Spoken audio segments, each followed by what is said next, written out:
Welcome to another Watertrek 360. I'm down here in Cayman Brac for a week, and this gives me an opportunity to do a true underwater comparison with the iPhone 13 Pro and the Hero 9. Let's see how well they do. I know there are a lot of other channels out there that review these cameras, and many of those are simply talking heads with limited real-world underwater video. They give their impressions, but no video. You will hear my voice, but you will see a full segment of identical videos so you can make your own visual conclusions on these cameras, even when things go wrong. Wait for it. Like this. I'm going to be going over a lot of material and talking really fast, so stay with me. As an underwater videographer, I'm always interested in new technology. In this video, we'll look more closely at the differences between the iPhone 13 Pro and the GoPro Hero. While the Hero 10 has improvements, for the most part, the capabilities are pretty similar to the Hero 9. In this video, the GoPro footage, for the most part, will be the smaller picture-in-picture, and the iPhone the larger view. I'm not going into the latest specs for the Hero 10 versus Hero 9, nor the new iPhone 13 Pro capabilities like its LiDAR for low light. Please check out my previous video for that. The link is in the description. It includes iPhone 13 settings, its use underwater, information on the phone's workflow for cinematic footage, and the good, the bad, and the ugly of using it as an underwater camera. I use the recommended base settings for both cameras in this video. While I recognize this may not give the best footage with GoPro, I wanted to be fair. Normally I would have played with the Pro Tune settings for white balance, etc. I used the GoPro color settings. The only setting I did change for the GoPro was whether it was wide or super wide, which I use when I do rec portions of the video. I also used Hypersmooth, but not Boost. We'll cover that later. As for the iPhone, I use the recommended settings of Raise to Wake, Assistive Touch On, Airplane Mode, and most importantly, turning off live photo and keeping it off. I had to alter my rig, which was initially purchased for the GoPro so I could carry both cameras, which meant my strobes were left off. This allowed me to test them with just ambient light. So we'll look at 4 categories: usability and versatility, image quality, which includes stabilization, color, light, noise, etc., post-production processes, and the cost/risk factor of each camera. So, usability and versatility. The GoPro is small, highly portable, low travel footprint depending upon your setup. You have many ways to carry it: head mount, chest mount, trays, selfie sticks, etc. Both these cameras obviously have topside uses, but the GoPro is much more of an action camera and best suited for extreme sports like skiing, mountain biking, as well as sky and scuba diving. Granted, you could take your iPhone with you everywhere, but the phone is bigger and a housing is absolutely required if you're using it for diving, making it harder to push and manipulate through the water. The GoPro is depth rated to 33 feet, so if you are scuba diving and going to deeper depths, housing is also required. GoPro is relatively easy to use and switch between modes. There's a quick start-stop button to directly record or stop recording. With the GoPro, you do need to do your presets and any shortcuts prior to diving. You can switch between photo and video, but your basic settings for light, stabilization, FPS, etc., and shortcuts have to be done prior to the dive. The iPhone, depending upon which housing you use, can take a few additional steps. They may require an additional battery or vacuum procedures. Housings for iPhones have different tactile flows. Some take longer than others.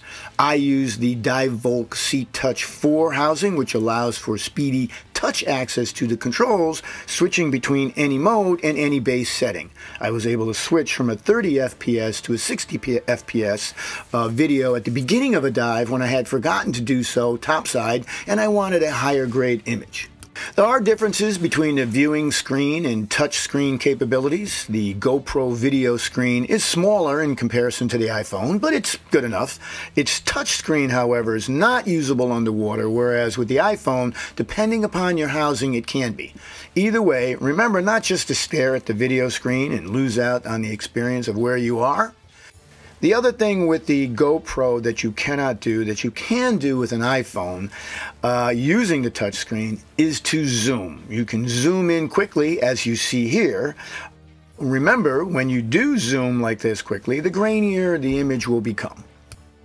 In slow-mo, you can zoom at 0.5, 1x, and 3x. In video mode, you can zoom variably from 0.5 up to 9x. In cinematic mode, you can't zoom at all, it's disabled. I generally don't review footage while I'm diving, and with the GoPro it's kind of hard to do. But with the iPhone and a touchscreen, it's pretty simple. If you want to take a couple of shots, see how well they turn out, you can do that relatively easily and then get the shot just right. There are some other miscellaneous things you can do with the iPhone. Some divers claim to watch videos while doing their safety stop. Kind of silly, be in the moment. One function that it does have and is merit to me is the phone itself. If in an emergency and I was stranded on the surface, the phone is fully functional and I could call for help as long as I have cellular connectivity. It's an extreme condition, but it's there if you need it. The GoPro battery will last an hour and a half to 2 hours. At best on any given day, I got 2 dives out of it. The iPhone 13, I got almost 6 hours. I did a 4-dive day and never had to recharge the battery. That's a big difference.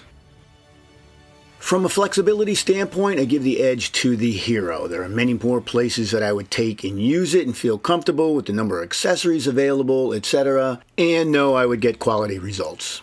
From a usability standpoint, especially underwater with the number of options that you have at your fingertip to use, I give the edge to the iPhone. Let's move on to image quality. As I've mentioned in other videos, I am mostly a videographer, not a still photographer. I've still had better results, though, with the iPhone than the GoPro when it came to still shots. On the iPhone, I did not enable burst mode or prioritize for faster shooting, nor the macro control. And as I mentioned, I turned off live mode. That helped me a lot. These shots here are certainly an improvement over some of my earlier photos. I didn't use pano mode, but I did use the portrait mode, and I kind of like the effect in this particular shot. Both cameras do really well with stabilization. GoPro has hyper smooth and allows for 4K and 5K shooting. Remember though that with hyper smooth or boost, it will cut your frame size and leave you with less video in frame, roughly 10%. This will lead to some cropping.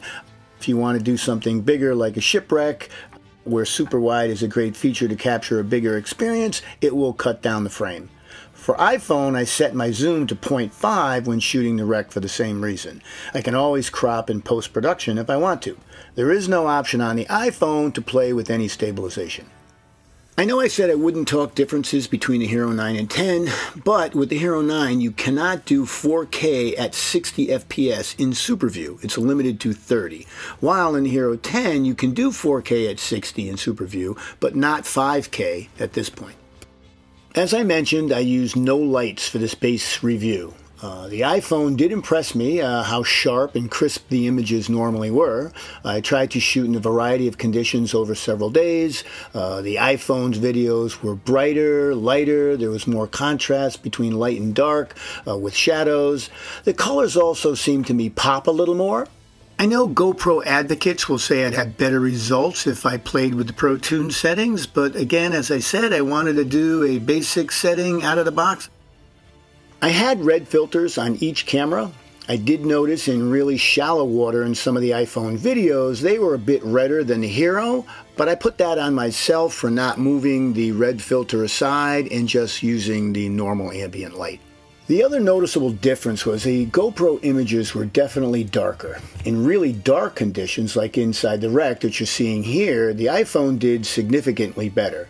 There seemed to be less noise in these low light conditions with the iPhone than with the GoPro, which is definitely a consideration if you are doing night or wreck diving. It would be interesting to see how they performed inside the wreck if I had full strobes. I will do that in the future once I configure a new rig. I don't normally do slow-mo, but if you do, the iPhone can be set for 120 or 240 FPS. The GoPro will push you back to 60 FPS or even 30 depending upon which setting you pick, especially for super wide. You can see in this clip the iPhone footage is clearly much smoother than that of the Heroes, even if you have a Hero 10. which can be set for 5K at 60 FPS. 4K will give you 120 FPS. However, both of those are not available in super wide. If you use 2.7, you can get up to 240 FPS, but that drops you to 120 in super wide, but you lose the quality with 2.7K. As I mentioned, when I'm doing a wreck dive, I like super wide since it gives me the broadest view of a really large subject, as in this case, shot on the Preacher barge wreck in Cayman Brac.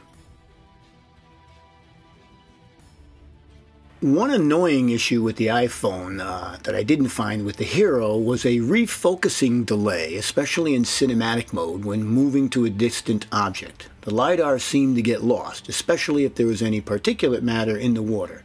I learned quickly to repoint to a nearer object to get it back into focus.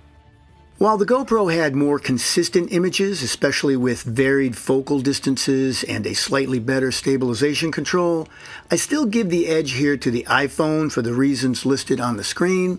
With steady hands, a two-handed rig, and post-production controls, I can live with the stabilization differences. This in spite of the glaring issue with the iPhone's lag in focal changes.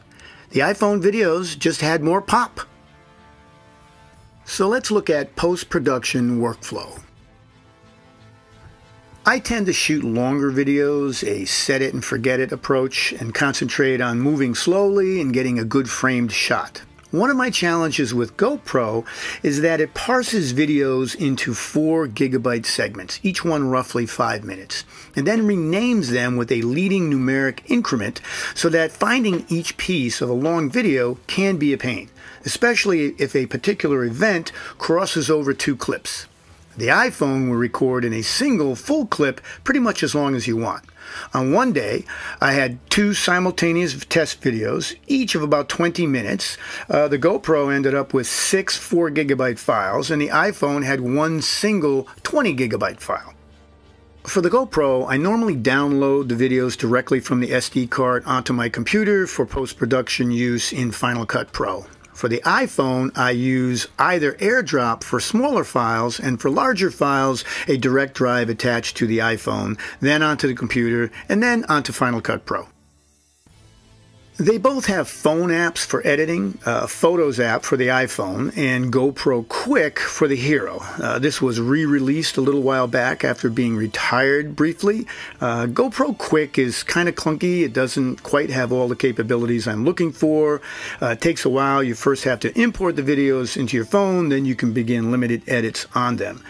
The iPhone video is stored directly on your phone and can be edited right there in Photos and stored as a new clip. They automatically get backed up and uploaded to iCloud per your phone settings. This too, however, has limitations, especially if you are shooting in cinematic video mode, which has a specific workflow required to get the desired codecs. These codecs then need to be addressed post-production. But I do find Photos workflow easier to use than GoPro Quick, especially if I want to do a fast social media post. Ease of use is highlighted with slow-mo videos, since all you have to do is adjust any color or brightness and upload. Not sure if GoPro is going to invest in upgrading the Quick app, but for now, it's a personal preference. I choose not to use it. Check out the link in the description for my previous video, which covers AirDrop, direct drive usage, and cinematic video processes. So, post-production, I give the edge to the iPhone. I'm using some of these video clips for an upcoming rec video, and I found myself making fewer alterations to get the effect I wanted with the iPhone footage. The Photos app is easy, file location simpler, and some of the challenges with FPS rates in one of my preferred modes, i.e. Super View, made the difference for me. Finally, we've got cost and risk. The GoPro will run you about $500 for a new one and another $200 for an underwater housing, which you'll need if diving below 30 feet. Add in lens filters and other accessories, of which there are many, and you can easily spend $1,000 to $1,200 when all is said and done. The iPhone starts at $1,200, and with an underwater housing, which is mandatory, those costs can run from $100 for a cheap one to over $3,500 for a better one, depending on which accessories are available or not. Some iPhone housings don't even come with a red filter. I will be doing a video soon on a few already out in the market, But this dovetails into the risk equation. If you spend $500 to $1,000 on your Hero and you lose it or it gets damaged, it sucks. If your iPhone housing fails, you lose your iPhone. And unless you have two phones, you're screwed, especially if you're away on vacation. The risk impact is way greater for using an iPhone than a GoPro. That said, I am seriously thinking about getting a cheap phone for a backup to cover this type of scenario. With the iPhone 13, I strongly suggest you get at least 256 gig or greater, since the 128 gig model doesn't give you all the video features you might want.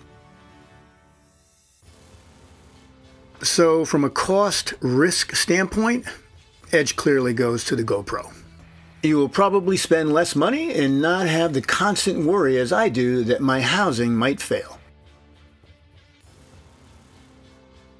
Hope you found this review informative and useful. I tried to give you as much actual comparison video as I could. These are my opinions based on my usage and my needs. So which do you like? You make the call. If you got this far, you saw the videos. I'm not saying either one of these cameras is definitively better than the other. They each have their pluses and minuses. You as a consumer need to decide which one is right for you. The Hero is a great action camera. It's small, has a myriad of uses, is cost effective, and takes good video. The iPhone is a wonderful alternative. The video is impressive. Its ease of use, as long as you have a safe and reliable housing, is a selling point. But if losing your phone is too much of a risk and you want to travel light with an all-purpose action camera, then the GoPro is perfect for you. I will continue to use a 2-camera rig system going forward so that I can set them for different needs at different depths and help ensure I get the most range possible when I do underwater videography. Do check out my links in the description for previous videos on the iPhone 13 Pro and its configurations, as well as the Dive-Volk C-Touch 4 Max underwater housing. Look for upcoming videos on other iPhone housings that are in the works, as well as some rec videos that we have planned. And again, as always, until next time, go explore, get wet.